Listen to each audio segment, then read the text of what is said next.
Hello दोस्तों, स्वागत है आज की एक नई वीडियो में। दोस्तों आज की इस वीडियो में आपको बताने वाला हूं कि आप बेरोजगारी की समस्या पर निबंध किस तरीके से लिख सकते हैं। जी हां दोस्तों, इतना आसान तरीके से आपको निबंध बताने वाला हूं कि आपको एक भी शब्द रटने की ज़रूरत नहीं पड़ेगी और बोर्ड एग्जाम में आप अच्छे तरीके से लिख पाएंगे और आपको पूरा नंबर मिलेगा। तो चलिए बिना देरी किए हुए वीडियो को शुरू करते हैं। इससे पहले मैंने ऑलरेडी कई टॉपिक्स पर निबंध बता दिए हैं। निबंध माला नाम की प्लेलिस्ट हमारे चैनल पर बनी हुई है, जा करके आप देख सकते हो। आपको कोई भी निबंध रटना नहीं पड़ेगा, मैंने इस तरीके से वीडियोस बनाई है, ठीक है ना।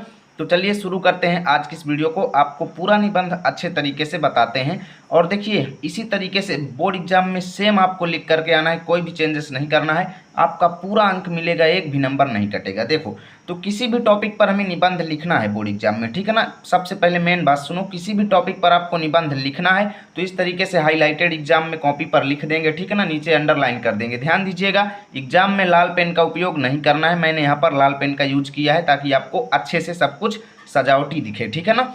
आपको काले पेन और नीले पेन का यूज करना है। यहाँ पर देखो आप इस कलर के पेन का यूज कर सकते हो, कोई दिक्कत नहीं है, ठीक है ना। तो इस तरीके से हाईलाइटेड हेडिंग लिखेंगे। उसके बाद हम उस टॉपिक पर कोई भी निबंध हम लिखें, किसी भी टॉपिक पर लिखें, रूपरेखा हेडिंग हमें जरूर बनाना है। जी हाँ दोस्तों, रूपरेखा हेडिंग जो है सबसे ज़्यादा इंपॉर्टेंट है। रूपरेखा हेडिंग्स के अंतर्गत हम उस निबंध से रिलेटेड कुछ हेडिंग्स बनाएंगे कि हमें किन हेडिंग्स में निबंध को लिखना है, ठीक है ना।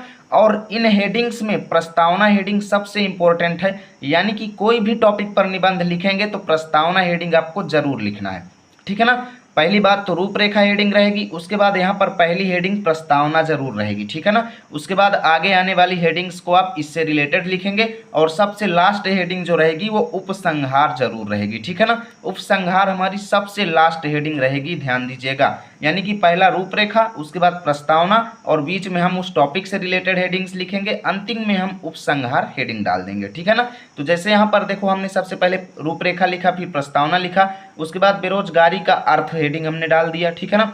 बेरोजगारी किस कारण से होती है, बेरोजगारी का कारण हेडिंग हमने डाल दिया।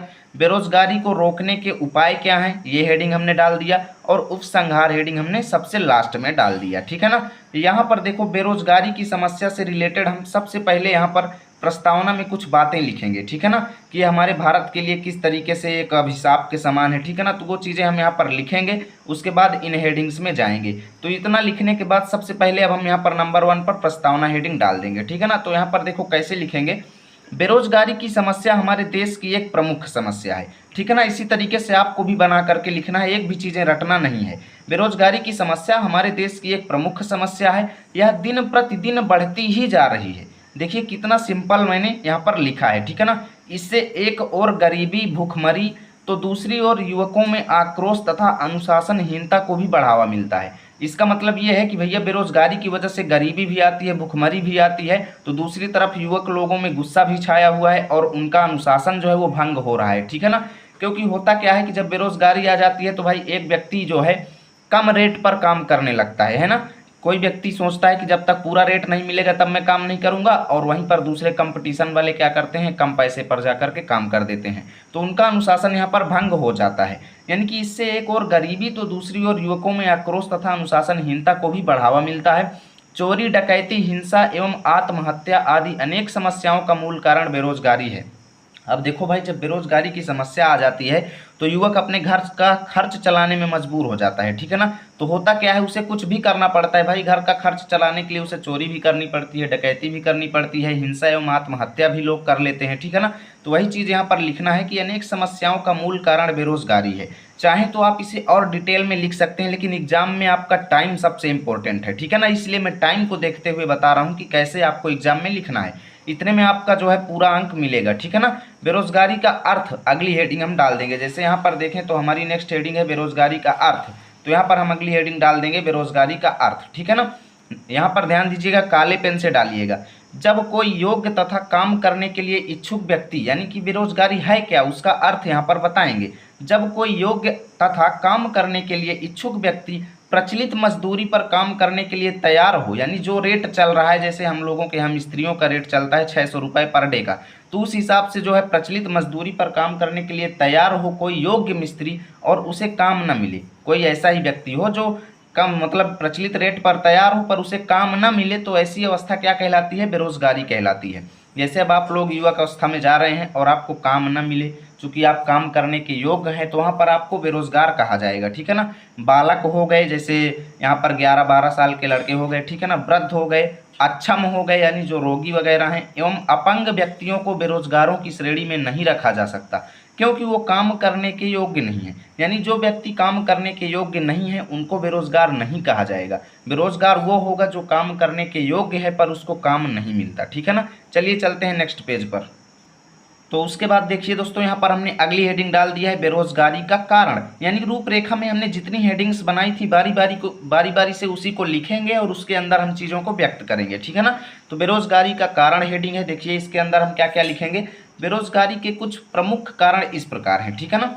जनसंख्या में तीव्र गति से वृद्धि हो गया, शिक्षा का अभाव हो गया, यानी इन चीज़ों की वजह से बेरोजगारी बढ़ती है। भाई जनता ज़्यादा तेजी से बढ़ रही है तो लोगों को उतना रोजगार कहाँ उपलब्ध हो पाएगा, ठीक है ना।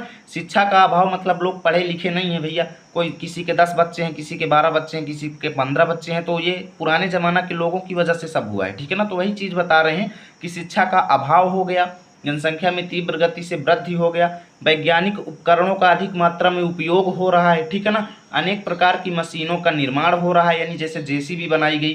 भाई अगर जेसीबी नहीं बनती तो उस काम की जगह पर लोगों को यूज किया जाता। अब जैसे लोगों का काम वहाँ पर जेसीबी कर देती है तो लोग बेरोजगार हो जाते हैं, ठीक है ना। तो अनेक प्रकार की मशीनों का निर्माण, भारी संख्या में शरणार्थियों का आगमन, यानी दूसरे देशों से लोग हमारे देश में आकर के बस गए, ठीक है ना। मानसून की अनियमितता भी इसमें काफ़ी ज़्यादा काम निभाती है। श्रम की मांग एवं पूर्ति से असंतुलन जो है, एवं सरकारी नौकरियों में कमी, सरकारी नौकरियां बहुत कम मिल रही हैं, इस वजह से जो है पढ़े लिखे लोगों में काफ़ी ज़्यादा बेरोजगारी फैल रही है।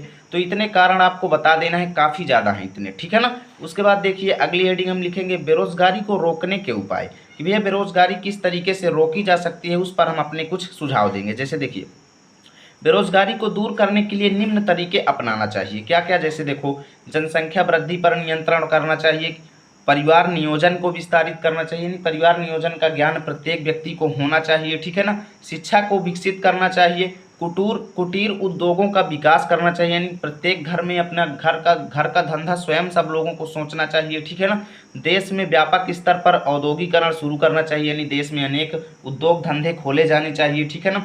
कृषि के विकास के साथ साथ पशुपालन तथा मुर्गी पालन को भी विकसित करना चाहिए। सड़कों का निर्माण हो गया, रेल परिवहन का विकास होगा तो इसमें लोगों को रोजगार मिलेगा, ठीक है ना। पुल निर्माण, मनरेगा को सुचारू रूप से चालू रखना इत्यादि, ठीक है ना। इन सब उपायों से हम क्या कर सकते हैं, बेरोजगारी को दूर कर सकते हैं।